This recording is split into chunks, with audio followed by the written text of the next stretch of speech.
You're listening to Through Help and Back.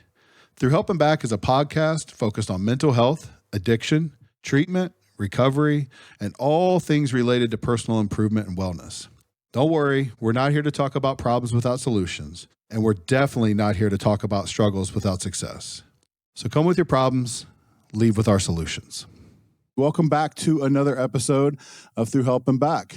You made it through the intro, so you know who we are and what we do, and you know why you're here. And we're excited to talk about all issues related to mental health, addiction, self-improvement, just anything that can make life, 1% better.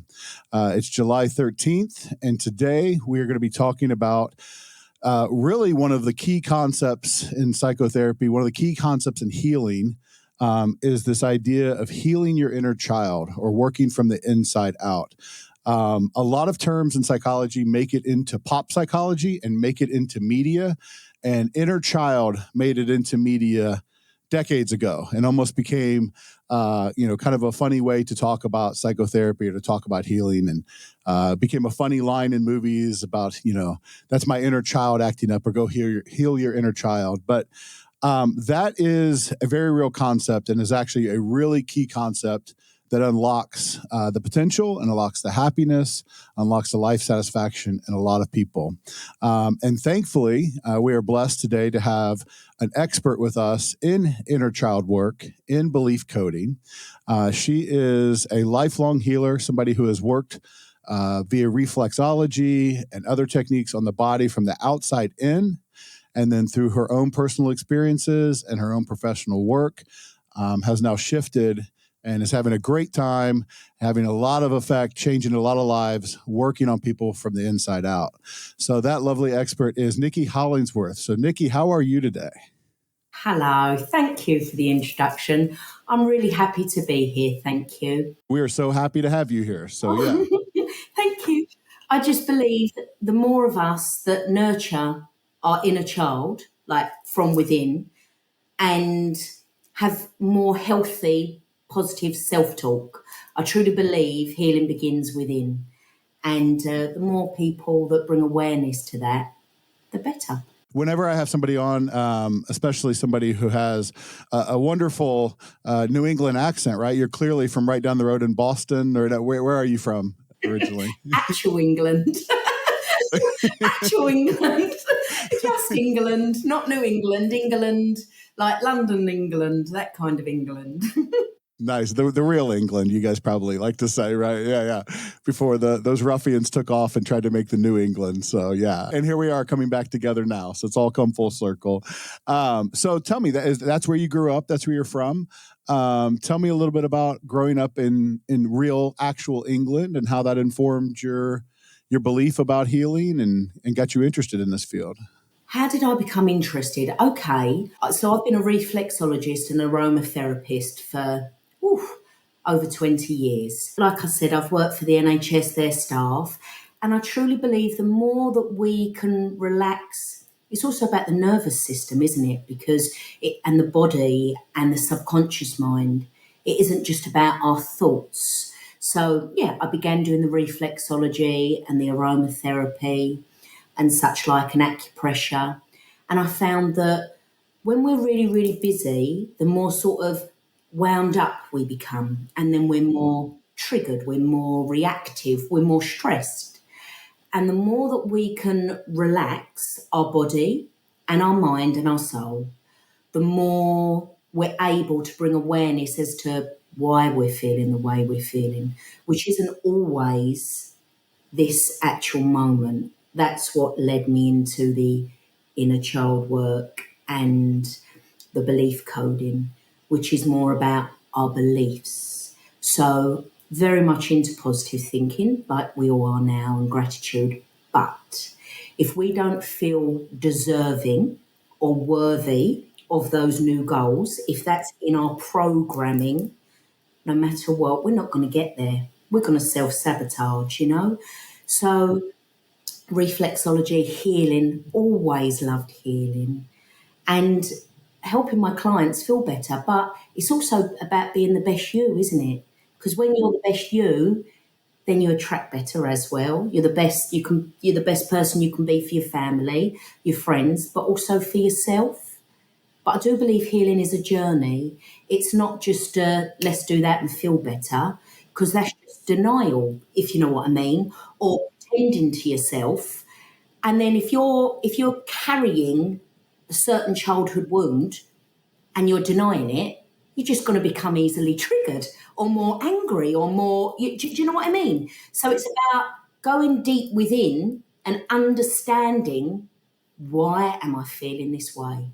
Because, you've got multimillionaires, you've got successful people that are not content. And that could be because they're overachievers or perfectionists, or none of us are perfect, including me. But I just believe the more we bring awareness as to why we feel that way, the more we can heal that. And that's a healing journey that incorporates reflexology, meditation, yoga, all the present moment stilling of the mind. Yeah.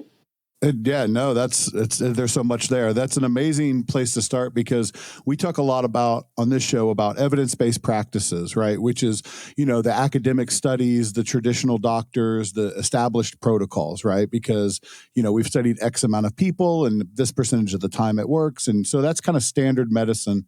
That's where traditional psychotherapy, where I've practiced for a long time, lives. But there is this whole world of practice-based evidence, which to me is things that just work. Right? Like, you can't pull 15 studies off the shelf, but it works. So very early on, I was about 19, I learned the value of health, love, family, because when they were both in hospital and we was losing everything, we just wanted our parents better. My dad is no longer with us. My mum is now, like she is. Touch wood, yeah. So, but yeah, we lost my dad, who was the best person in the world. Oh, I adored him. Of course, yeah. And how long ago was that you lost your dad? Was that About 10 years ago. Yeah, okay? he was ill for about, was it? No, it weren't. It was more than that. 2009. No. Oh my God. It was about 16 years ago. He was ill for 10 years. So he was ill till I was 29. Oh my God. So like 16 to 18 years ago. How does time fly? The days are long, but the years are short. So how did, because seeing that, right? Because you're young at the time, and these are your big adults. These are the people you love the most. These, your dad, the best guy in the world, and so to see all of that, I mean, how you talk about a journey, a healing journey. Personally, how was your journey to health? Were you shot out of a cannon, you got it right away, or did you kind of ride the waves up and down, dealing with these traumas, dealing with these difficulties? I needed to still my mind to find peace within my thinking, because I was becoming anxious and, wondering, are my mum and dad going to be okay? And we was in a beautiful home at the time, but it was just bricks and mortar. And we just wanted those home. But my mum's friends and my friends at the time helped us. But that was when I come into aromatherapy. And bergamot was good for anxiety. And I can't recommend oils, obviously, to anyone, because some people are allergic, so they need to seek advice first. But and lavender and chamomile tea and things like St John's wort are good for mild depression, etc. I went into the herbal aspect of it. I also went into yoga. So I found that when I was overthinking, I was becoming a little bit more anxious, and all my thoughts were doing was overthinking, like literally. And I've always sort of been a bit spiritual, if I'm honest. Always. I believe in the angelic realm. I believe there's more to life. It isn't just what we see, there's much more to life. And I know that I just sort of, I had a real self belief. I suspect it was either I'm either going to let this get hold of me or not. My dad always said that, either let it get hold of you, darling, or don't. You either conquer your mind or it conquers you, he used to say. But thankfully, I had that with my dad putting those words into me from a young age, whereas some people don't have that. And yeah, I just knew that I needed to do whatever practices it was to not think so much. I think in the technology age where we carry our phones around and social media and everything's immediate, and I mean even these podcasts and things like that, I mean learning how to turn that stuff off and sort of shut that out so your brain can get to its natural state is very rare nowadays. I mean, it's hard. It's so important. And I found that that's where my answers were. And then when I had the car crash and hit my head, and I had no choice but to go within, it's mad how our life works. I do believe everything happens for a reason. So then I had no choice but to step into my higher self as such and have that inner knowing.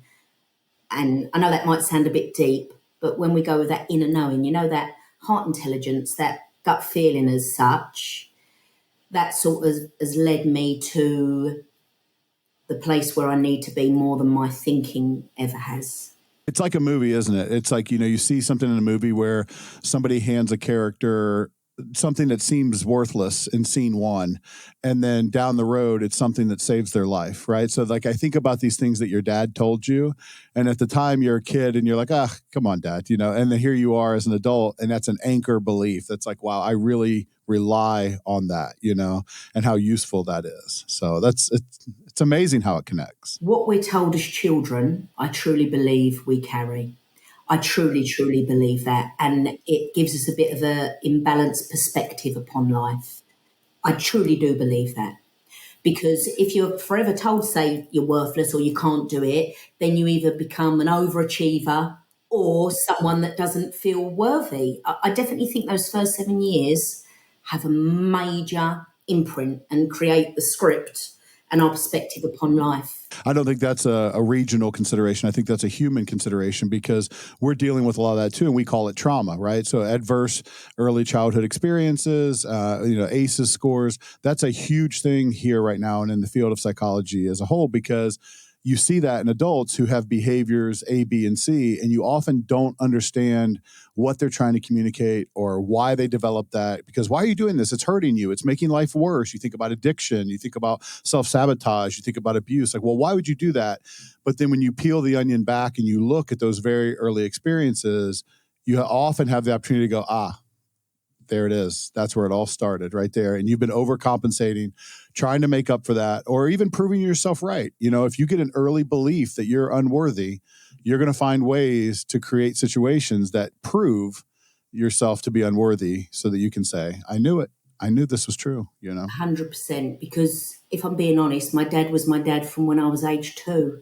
So it was my biological father where a few of those beliefs were created, if you know what I mean, without blaming or. So I have had the absolute beautifulness from my dad, and then the biological father, I've had a few lessons, shall we say? Sure. Shall we call them? So thankfully, I had the both. So it's interesting you say before too. So you got those lessons very, very young from your first dad. So you remember that, or was that from ongoing interaction with him? From when I didn't see him as much from when I was 5, so I do have some memory. And that's the beauty of belief coding, is because I also believe, not everyone may, but I truly do, that we're also impacted in the womb, as like when we're the fetus, and certain situations that happen there, that definitely impacts us. And our makeup and our beliefs, etc. I truly do. And it's belief coding that can tap into those early childhood memories without re-traumatizing, in order to empower. Because what we've learned at that young age, all those core beliefs, you're then living from that wounded child. Hence, we're more triggered, or hence we see that we don't feel worthy of goodness or deserving of money. Deep down, we're often unconscious of this. Like, we wouldn't self-sabotage on purpose, would we? Do you know what I mean? Like, literally. So I believe that has happened, so I can see it from both sides of the story, actually. I want to get into belief coding, because that's a new concept for me, and I want to learn more about that and your origin. But in typical Nicky fashion, the giver, the healer, you've told us about dad, you've told us about first dad, you've told us about mom. but you blew right through your car accident. And so I'm listening to you and you're like, oh, that's before I had my car accident. And like 2 seconds later, you moved on. So can we go back and tell me a little bit about that? Was that a big deal? Was that an impact on your life? Or? I could not talk about it for years. I couldn't even Wow. talk years. I couldn't talk about it. So this is not a fender bender. This was like you had a real situation. Yeah. Oh, lost my short-term memory. I couldn't multitask. The dizziness was off the scale. Oh, it really impacted my life. But again, I had the inner knowing and the inner belief that there's more on its way. I didn't want to, well, weirdly enough, I didn't have the faculties to overthink. It was really different to anxiety and such, because where you don't have the short-term memory, you just sort of literally lived moment by moment, day by day. So that bit was good. The headaches weren't very good. Neither was the not being able to multitask. But I've become much more intuitive, and I was writing little quotes, like hundreds of little quotes, like the plus side. I was under treatment 5.5 years, neurophysio 2 and a bit. And then with belief coding, I've gone back to that memory and managed to empower it without re-traumatizing, which I find the missing key to healing, to be honest, actually. And yeah, because if we can go back to the original core wound and empower that, less people will be triggered, more people will be emotionally balanced. Without sounding corny, the world will be truly a happier place, like genuinely, because we won't be so reactive. We won't be seeking our needs elsewhere or our validation elsewhere, because we can meet our needs and our validation within and feel more worthy. The more we grow with all that goodness within, the less we seek that to fill a hole. Yes, and I agree 100%. And so to kind of timeline this, before your accident, you'd mentioned some anxiety and some stress, and you were already kind of trying to deal with some things that way, right? And then you have the accident. It sort of knocks all that anxiety and stress to the side because you've got bigger problems, right? You don't have the faculties to like zero in, and you grow from that place. That's interesting. Do you mind to tell us how the accident occurred? Like what actually happened? Whew, okay, yes. There was a diversion. Oh gosh, I find it still hard talking about the whole story, like capturing the whole story. So just bear with me, but I will do this. Take your time. There was a diversion, and I was stationary, and there was a van in front, and someone really hit me from behind, and my head went banged the front. I don't know why my belt didn't work. Banged the steering wheel, banged the back, banged the front again. I know this sounds weird when you say see stars, but something was definitely going on. But thankfully, a police car was driving past. He see that I remember him saying, "What's your name?" And I remember thinking, "Why are you asking me such hard questions? Just shoo." It was too much. I couldn't grab my name. He called me an ambulance. Bless him. My friends lived nearby, so my nose was bleeding anyway. And I remember thinking, I can't take the ambulance, because we used to have to call Dad ambulances for his Alzheimer's. He had strokes, he had epilepsy, he had all sorts. So I remember saying, no, I'd rather my husband, I'm divorced since then, my husband take me. So I remember my ex-husband coming to pick me up and taking me to the hospital. Well, I managed to say the whole story. I've definitely released that trauma without crying. Yes! You did it. You did it, Nicky. You did it. I did. And yes, but right, so I'm going to just say with belief coding, so I also do coaching. So it's about reaching our goals. This ties in with a car accident, I promise. So it's about reaching our goals. And it was like, why am I not reaching my goals, like my money goals as such, right? So anyway, so it takes you back to your limiting beliefs. You write them down.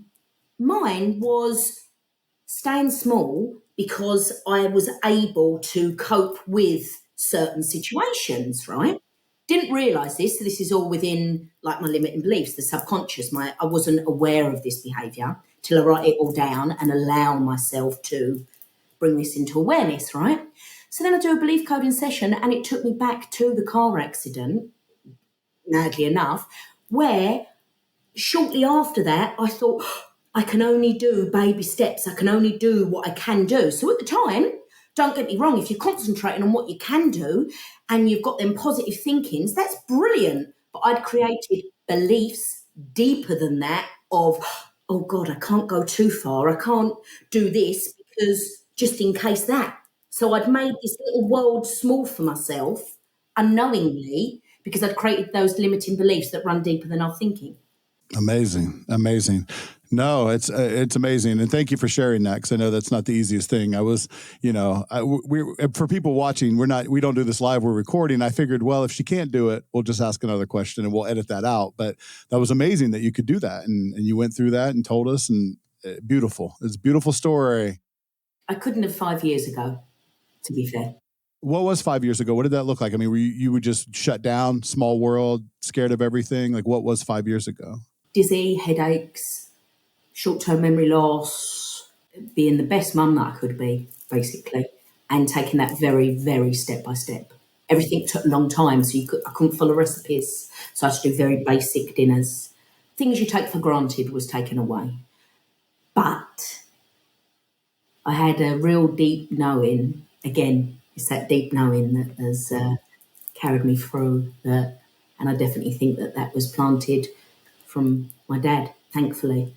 Because if I didn't have dad, I don't know if I'd have, he was that, come on, darling, you can get through this, you've got this. So, and also, I suppose, actually, I'm giving my power away there. I did have inner strength because I thought, I'm not going to let it get the better of me, because then you lose your house, you lose your mind, you lose your, nope. So if I have to bring it down baby steps, and I had really good friends around me, actually, but to be honest, I didn't really share the depth of it, the seriousness of it, because I didn't want to admit it. Yeah, it became real. If you say it out loud, then it's 100%. Real.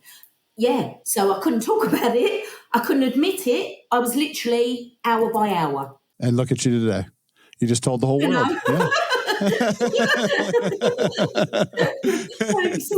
Yeah, absolutely. All right. So we have to dig into the concept then. So belief coding, inner child work, that's a lot of what brought you. So how did you discover that along your healing journey?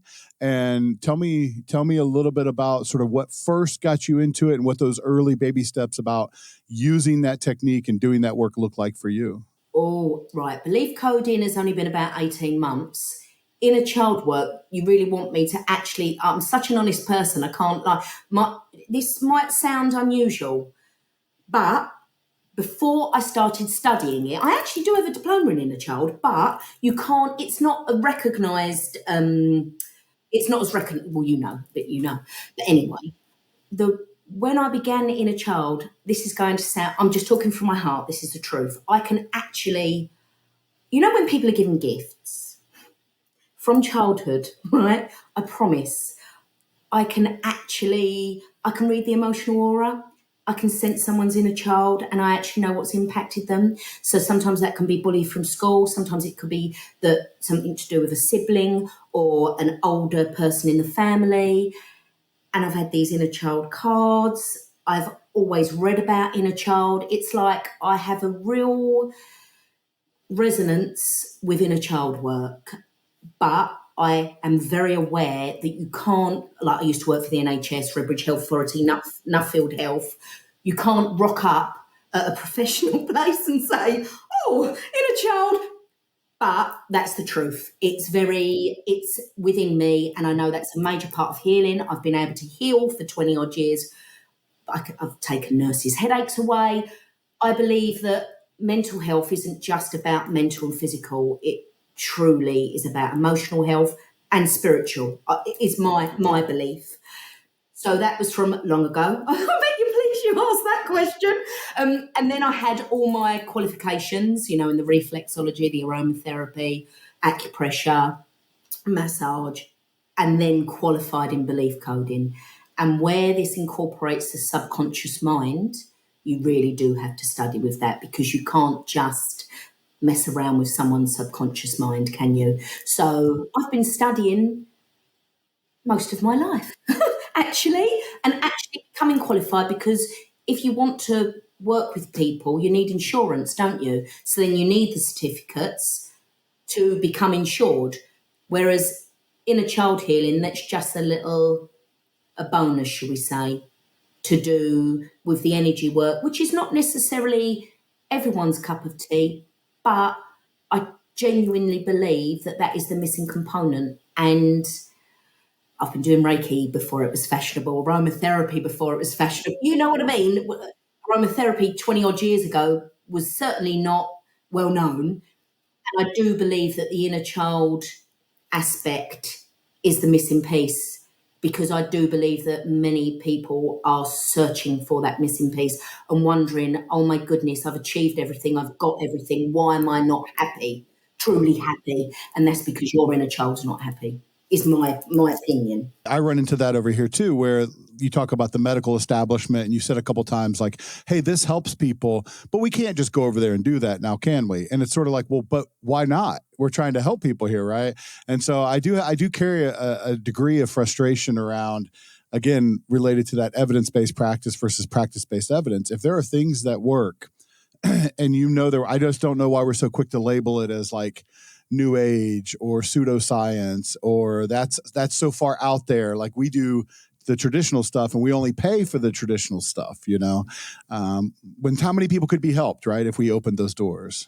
Do you know what? I know that now they're sort of doing reflexology on the NHS. And I spoke to a lady, and she goes to somewhere in NHS, I can't name names, and they're making aromatherapy ointments for her now. So I definitely think there's expansion. But then when I did used to work for the NHS staff, I used to take crystals in. So this was in 2001, so 21 years ago, and angel cards. So I do think that people, if they respect your work as a qualified aromatherapist, reflexologist, then you'll know with the others who fancies a little bit of an angel card or an insight, but you couldn't say to someone whose defence is up. But Right. to be honest, I genuinely think more and more people are becoming open to the energy work, to the spiritual side, to if it's making them feel happy, and more people are finding inner peace with meditation, yoga, and such like. People are searching, and you'll find that within that what you're searching for, you will find within.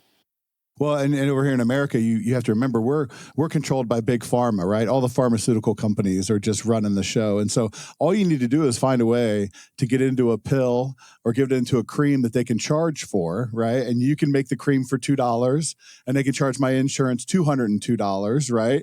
And we can all have lavender on our wrists like before long and be feeling better, right?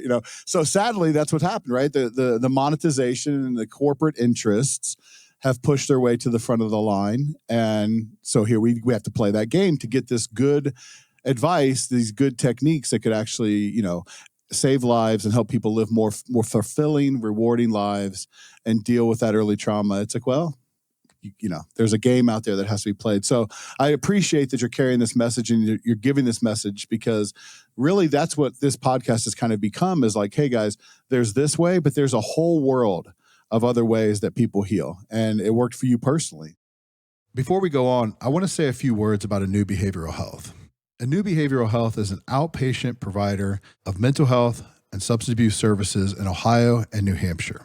That means that Anew can successfully treat mental health and substance abuse issues or dual diagnosis if you're struggling with both. Their integrated approach allows for them to successfully address issues related to anxiety, depression, addiction, trauma, and really anything that stands between your life and the life you could be living. You really cannot bring them an issue that they have not successfully treated. They have also solved one of the biggest problems for people seeking help. They have a dedicated team waiting to hear from you at helpnow@anewbh.com. If you contact them today, within 24 hours, you will have heard back from, wait for this, a real live person, and will also have your first appointment scheduled at that time. So how do you contact them? Well, if you're in Ohio or New Hampshire, you're probably close to one of their local locations. You're welcome to go in. If not, you can always reach them online at anewbh.com. And if you're interested in services for you or a loved one, use that address, helpnow@anewbh.com. You had made a comment earlier about some of the early difficult memories and how you personally, but I see this in my clients all the time. They don't talk about it. They don't want to face it because turning and facing it is almost more painful than going through it the first time, right? So how did you and how do the people you work with get to a place where they can turn and face it? They can tell that story without crying. Like, how do we start moving people towards, okay, here's what happened in the past. You got to look at it. You got to go through it. Like, how do we help them take those steps? Self-acceptance at first, and calming the overthinking mind. Stepping into our heart and soul, knowing we're safe, telling ourselves you are safe, you are loved, you deserve to heal, you're doing it for you. And not to say, like some people might say, oh, you've got to forgive immediately. You don't have to forgive immediately. You don't, because then I find that some people that will just bring more anger, more frustration. Also about acceptance of how we're feeling. It's okay to sometimes feel angry, because beneath that anger is often the pain. That's often the answers. And it's about delving within that in a safe space, non-judgment. But it's allowing yourself to go there and admit it to yourself. First step, knowing you're worthy of that. And also knowing that you don't necessarily want to live that dynamic, because I find if some certain people are carrying that shame, guilt, anger, and all those emotions, some people, that's all they've known. That's their dynamics. And then they attract that, or they self-sabotage to keep themselves at, see, I told you so, I told you my life's so bad. I was a bit like that myself, because if you've been, all right, you call it, say, a victim. Sometimes you stay the victim, but the only person that's going to get you out that victimhood is oneself when they're ready. So I'd say the first step is doing whatever it takes to turn those thoughts off, particularly the ones where there's a little bit of self-loathing, like I'm not good enough, oh, this always goes wrong for me. So I think I may have begun it with affirmations, Louise Hay, years ago, of I am loved, I am safe, I am worthy, and I am powerful. And at first, it might give you the hump, because that's the last thing you feel. Do you know what I mean? It's like, no, push through them barriers. Them barriers are there because our subconscious thinks it's trying to keep us safe. So it keeps us in the same repeating patterns of behaviour and habits to keep us safe. But we're the only ones that can change that. Calming the mind, tapping into the subconscious. Meditation helped me a lot. Inner child meditation, self-acceptance, self-forgiveness, all that to calm the body. Allow yourself to feel, allow yourself to cry, allow yourself to dance, allow your feelings is a first step. Allow yourself to cry. Yeah, release it. You feel better after that. Allow yourself. That's beautiful. And I'm thinking about other clients and even myself and the human condition and how almost, I don't want to say crazy, but ridiculous or just confusing it is that we are so habit driven and so habit focused that even if we're stuck in unhealthy habits, initially our bodies, minds, and souls will reject the healthy habit. Right. So I'm thinking about people who are in toxic relationships and then they date somebody nice and they go, oh, he's too nice. It makes me feel weird. He's just too nice. It's boring. I don't like it. Right. And they reject. I think about people who are dealing with weight issues or trying to clean up their diet and they're eating processed food every day. And then, you give them nice lean meat and a salad and they go, I don't feel good. The first couple of days, even though they're finally getting the healthy stuff they need, it's like, oh, it just doesn't feel right. And so I love your place of acceptance and I love kind of coaching yourself through in terms of those affirmations, because it's not going to be living one way for 3, 5, 10, 20 years. And then a week later, you're switched over to this healthy, positive way of living. Like, no way. 100% no way. So these people that say, oh, you've just got to change your thoughts.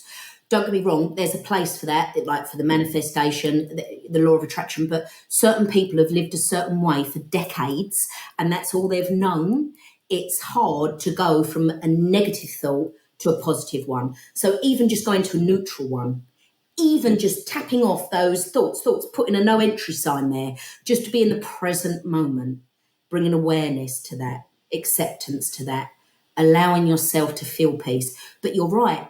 A lot of us have been, me included, have been in toxic relationships with this dynamic. And some people see chaos or drama as passion. I mean, thankfully I now see that as a bit of a headache, but sometimes you can just get wrapped up in it all, can't you?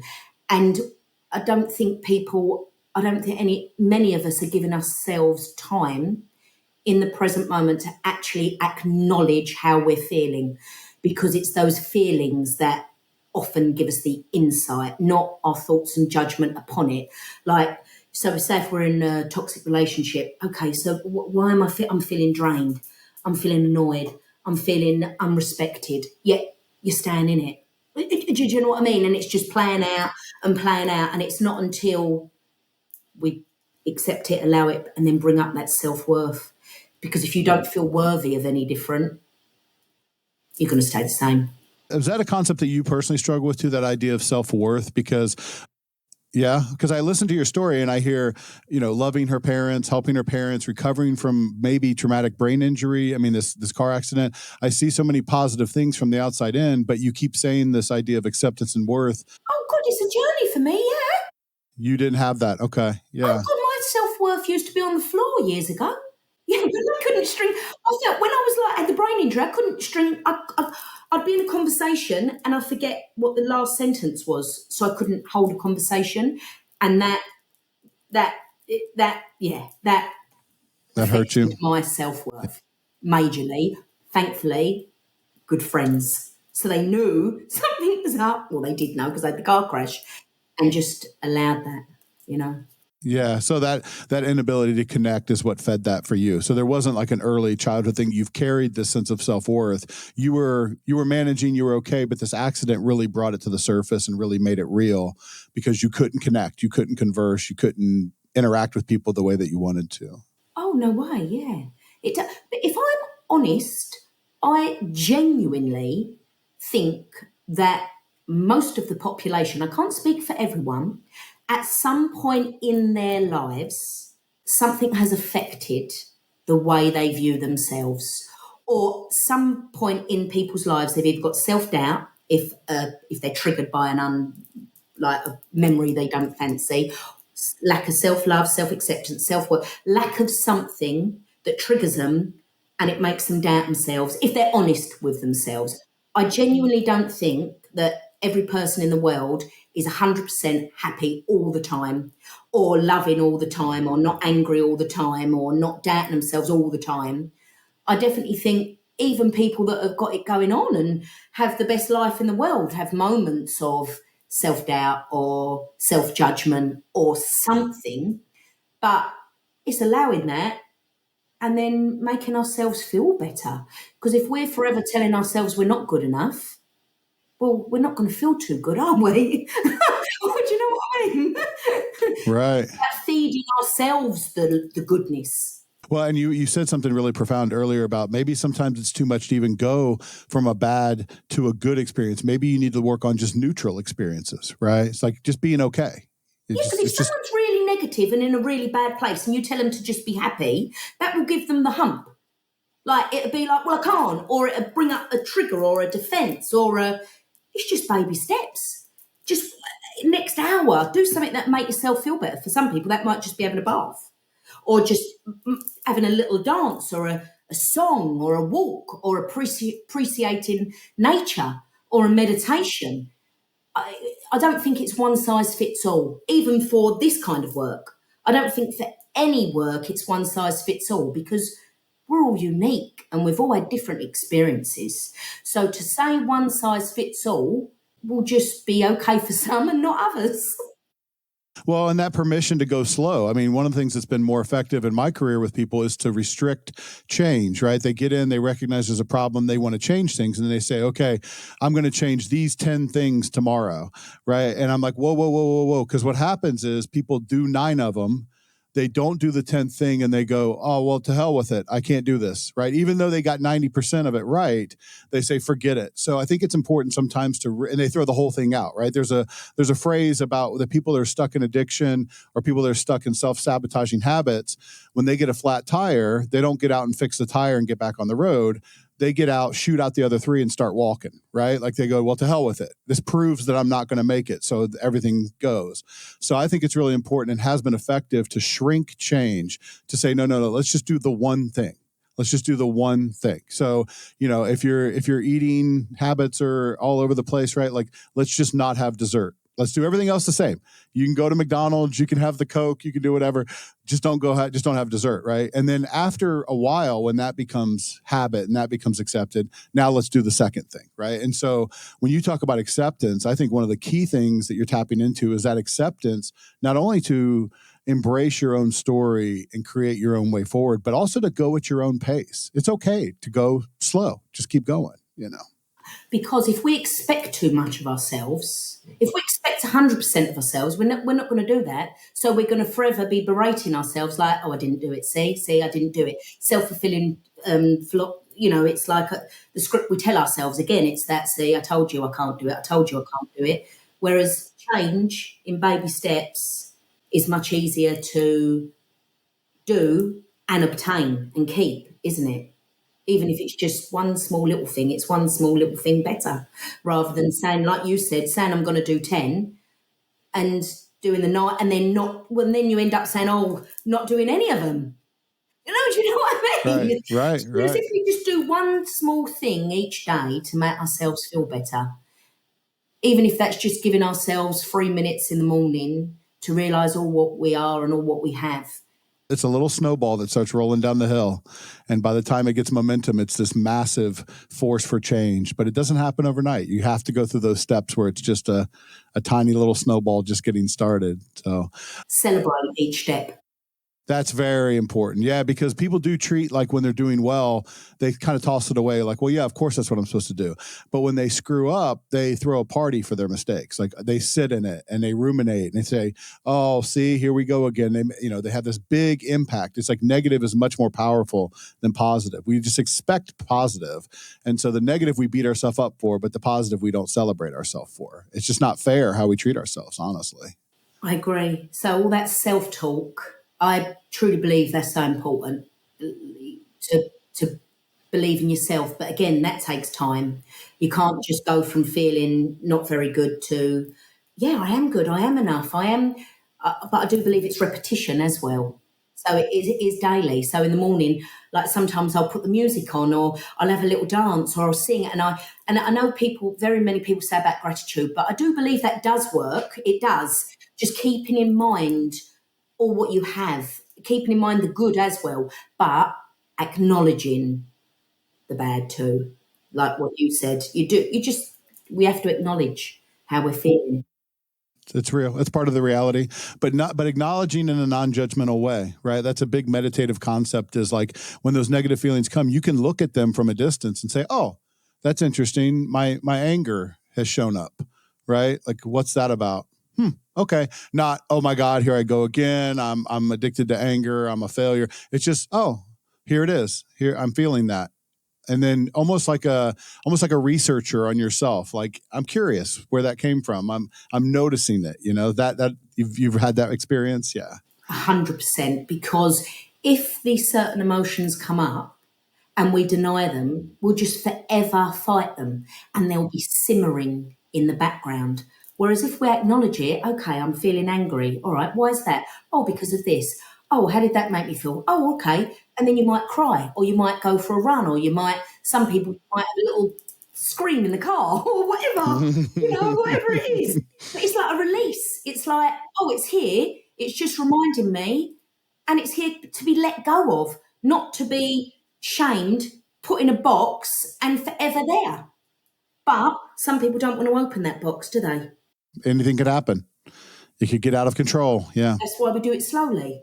It's funny with me and my wife. One of my biggest proud moments was when we were, fussing at each other, and I was able to say, I'm starting to feel angry. I'm going to step away instead of like showing people that I'm getting angry, right? And just give into that, like, okay, I'm going to act out the anger. Because sometimes we let people know that we're angry in ways that are not particularly healthy, right? You're in the anger and you let the anger take over the steering wheel. But to be able to just acknowledge it and just say, hey, it's not good or bad, but it's here. So we're not going to have a productive conversation from here on. Let's get back to this later, I don't know. I thought that was a great moment. I agree. And so that's your awareness. Do you know what I mean? And obviously you've worked on yourself. So that's the problem with triggers. They've got an emotional charge that is often from prior experiences. And where they've not released it, it's simmering. And then it's like we're more reactive. That's where belief coding goes back to the memory, releases the trauma via the subconscious. So that we're not as impacted or is triggered by certain situations because the emotional charge has been taken away. It's the emotional charge that is simmering if we don't open the box. So it's like we've got all these boxes, isn't it? And then we'll be triggered left, right, and centre. Whereas if you sort of open them boxes, let the steam out a bit, then you're not as reactive. But it's doing the inner work daily. So I've been so wrapped up in your story. You have an amazing story, and your energy around this belief and this healing is so contagious. But to get technical for a moment, so if I came to you as a client and I said, hey, I've heard about this belief coding, and I think it might be helpful to me, like how do you start? How do we get to work? So what is your discomfort? So it would be, some people it's like over controlling or overprotective or people pleaser, often conditioning from childhood. And that's all they've known is that behaviour.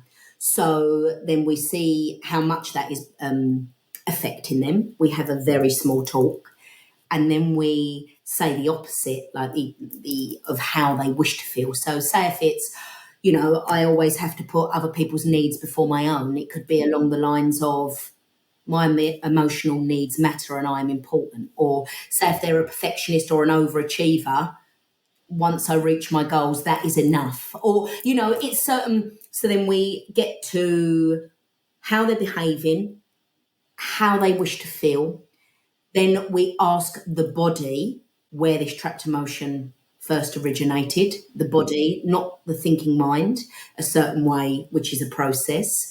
So we ask the body, we then go back to that memory, and we have all sorts of tools so we don't re-traumatize. This is a registered qualification as such, Yeah. Just had to say that. And go back to that memory without re-traumatizing and empower that memory. And it's life-changing. It's really helped me. And I've got many clients that it's really helped, and friends. It's truly fabulous, actually. So you're empowering that wound.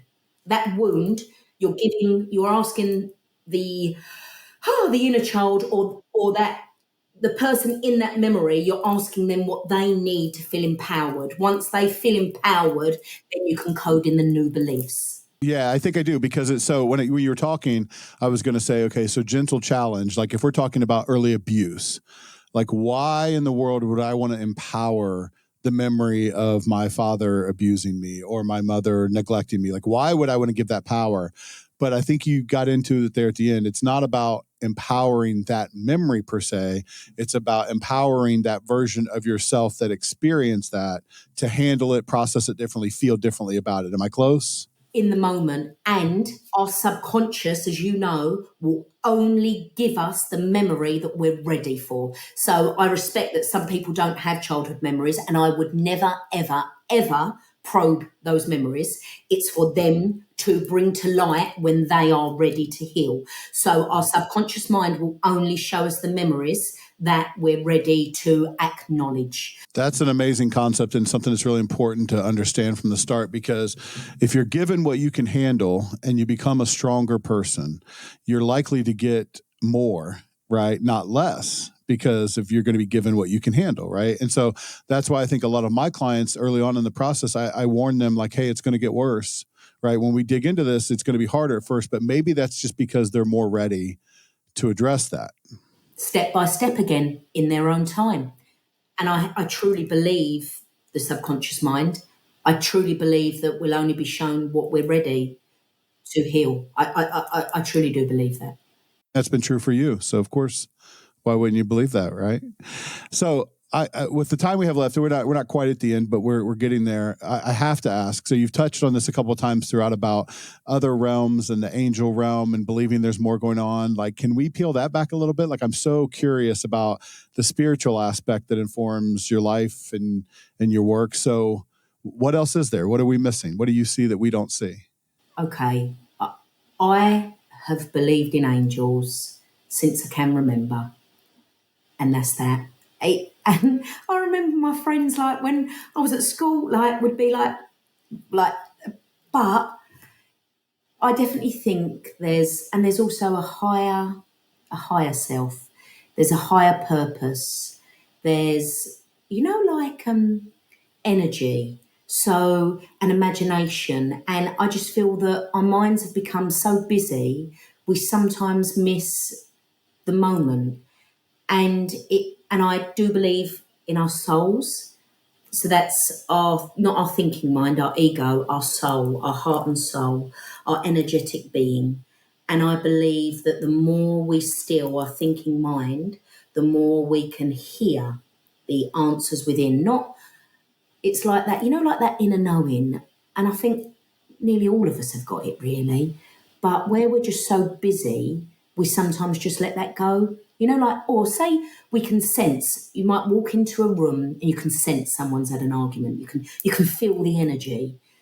So I believe in the law of vibration. So I believe the more that we can let go of the wounds that have affected us that we're carrying, the more we can step into the vibration of love, acceptance, peace, enlightenment.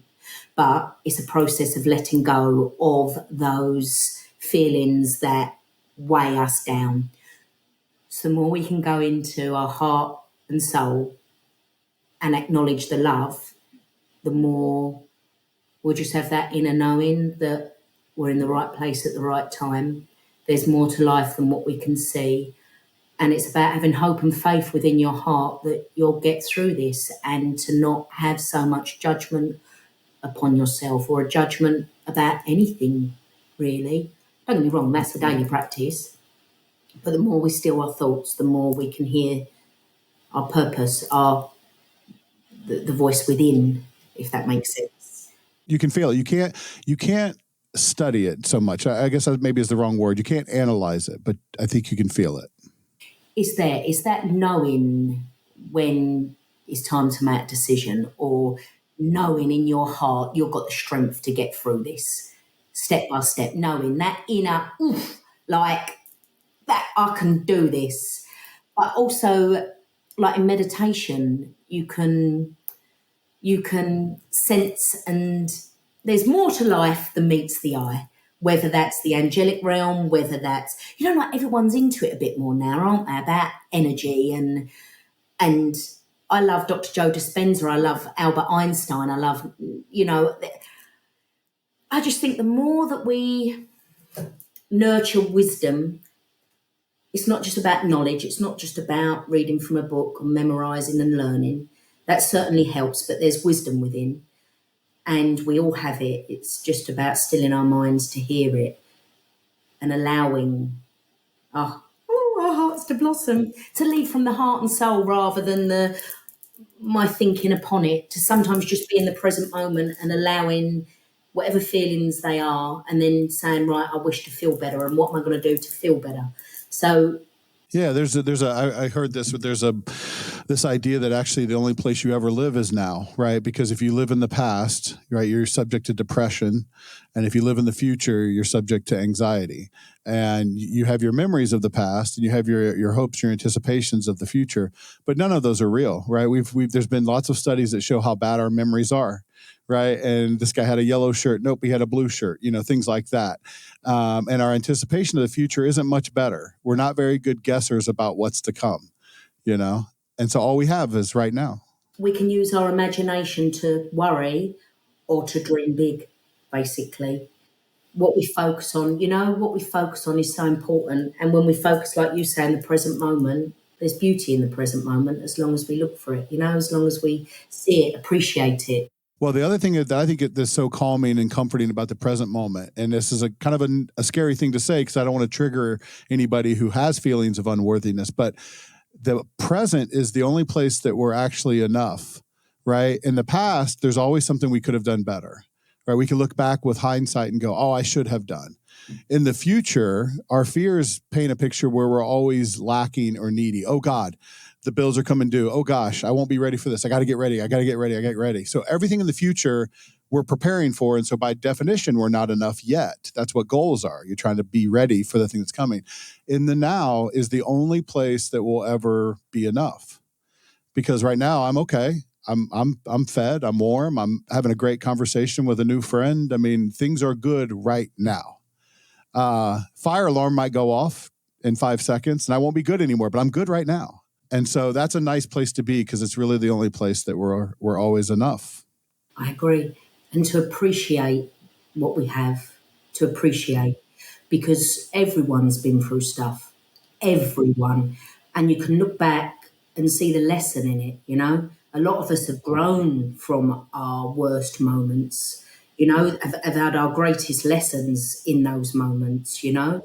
So we can look back with bitterness, which, you know, we might from the start. And then we can work on that and turn that not necessarily into appreciation straight away, but we can see the lesson in it and where it's brought us today and it's made us who we are. One final question for you, and probably not, I'll warn you, you'll say something and I'll have more curiosity. But for now, I'm thinking one final question. Vibrationally, you believe in that. So you believe our natural state is that love and that acceptance and trying to get back to our natural place.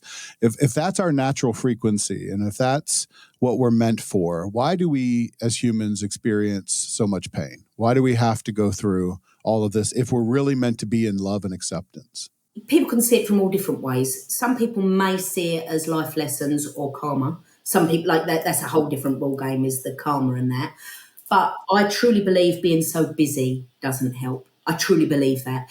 Everyone's in a rush. So a lot of the, you know, people in a car, there's not, you know, like the old school values, a bit of respect, a bit of helping thy neighbour. I think looking after you, you know, looking after each other. I think where people are so busy and more materialistic or more wanting to achieve, give, got like get, it's more about, again, taking the time. Yeah, so I do believe a lot of people are carrying pain because we're overthinking the pain. We're overthinking it with resentment, guilt, shame, anger, and are not taking the time to release those emotions. So instead of having the judgment upon it, like we say, if we open the box, let a bit of steam out, open it again, allow ourselves the time to feel how we're feeling. And it's okay to have those feelings and then think, right, I'm going to go for a little bit of a better feeling. If not, go sleep and then do it when you know, like, don't be so hard on ourselves. I think a lot of us are trying to expect too much of ourselves, but it's definitely that busyness, you know. I definitely think overthinking and over like the chemicals and over consumption and over. Whereas if we just sort of step it back a bit, take our time, we won't be again so triggered. We won't be so.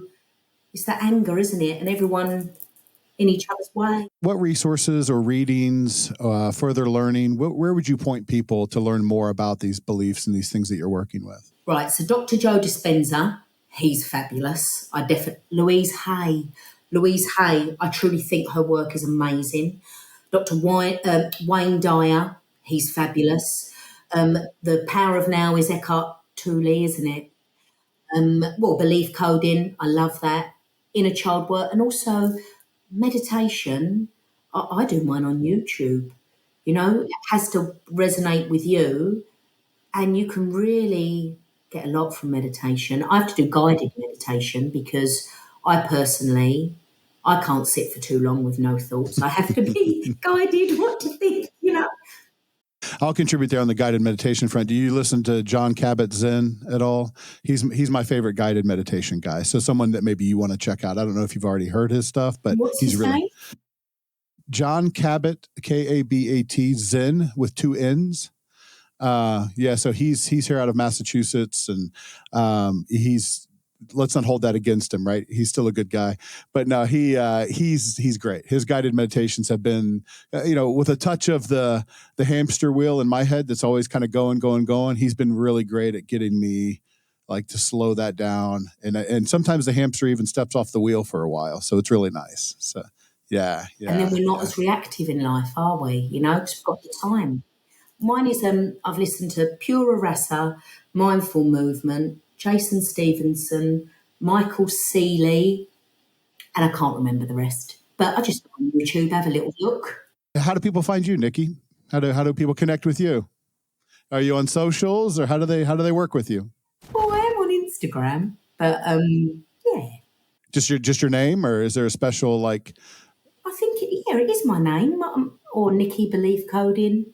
We'll find you. We'll stick you in the description down below the video as well. So thank you. But I do wish everyone well on their healing journey, and don't expect too much on themselves. Yeah. Absolutely. So yeah, we'll do this again soon, right? This was wonderful. I felt like this hour took 5 minutes. I want to do this again. So let's connect in the future and see where you are in your journey, and let's do it again.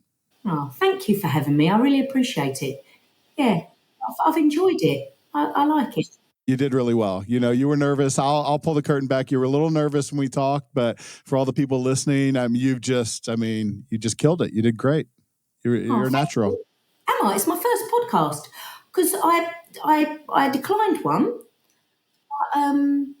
Yeah, we've got to start somewhere, haven't we? I used to do them lives, didn't I? I said on Facebook in lockdown because I knew more people needed to hear about the spirituality and the energy and the stilling of the mind. And that used to take me hours to get myself. So this is a big achievement for me.